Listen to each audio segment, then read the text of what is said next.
I have promised to answer a few questions that have risen. I'll try to answer them. And if the answer helps you in any way, please click that you like this video or maybe decide to become a member of this YouTube channel. The first question is, who has said that the powers control the demons? Well, the answer is quite straightforward and simple. We have very trustworthy sources.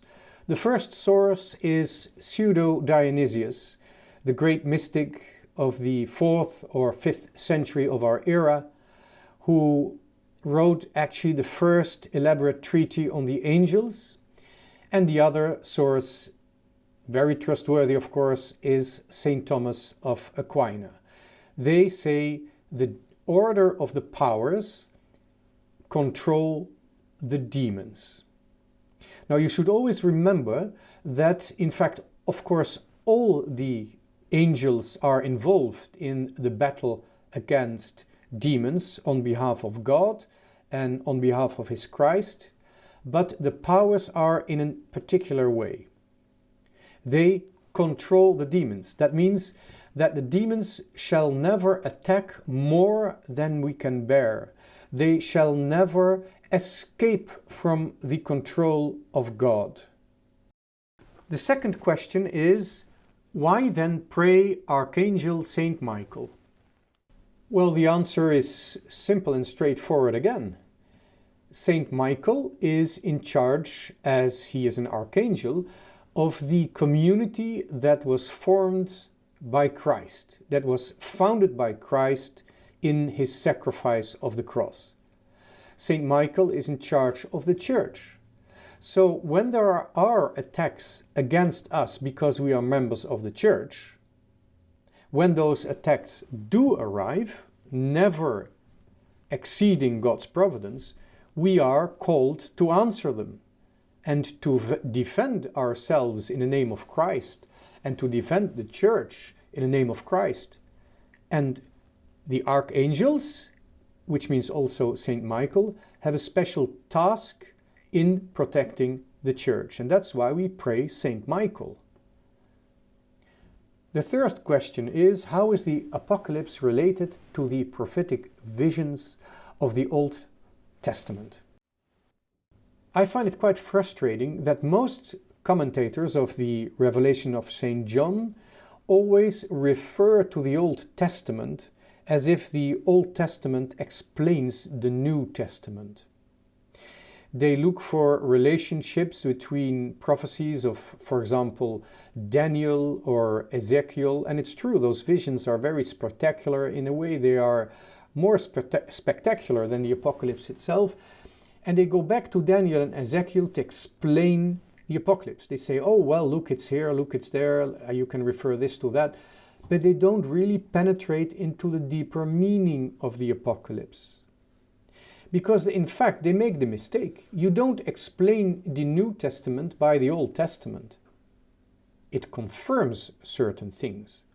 But the understanding of the New Testament, as it is the revelation of Jesus Christ, is of course much deeper, much higher, much more precise than anything that is revealed in the Old Testament.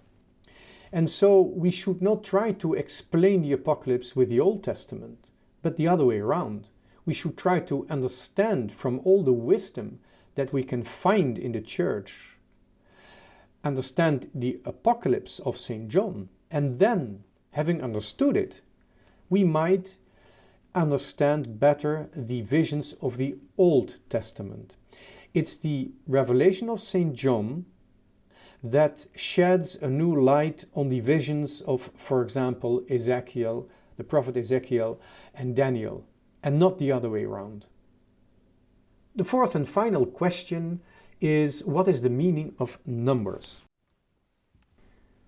When dealing with prophetic visions and with the final prophetic vision of the apocalypse, we should be very careful not to get trapped into a kind of mysticism of numbers. Numbers never reveal a mystery by themselves. They confirm something that we have discovered already, or they remind us of something that we have discovered already. But by themselves, they do not carry the mystery. When reading a prophetic vision, we should always remember that quality and quantity might be interchanged. A certain quality might be expressed by a quantity. In the same way, the 5 senses might be interchanged. We will see at the beginning of the Apocalypse that St. John looks at a voice. Usually you hear a voice and you see a face, or you see a physical reality.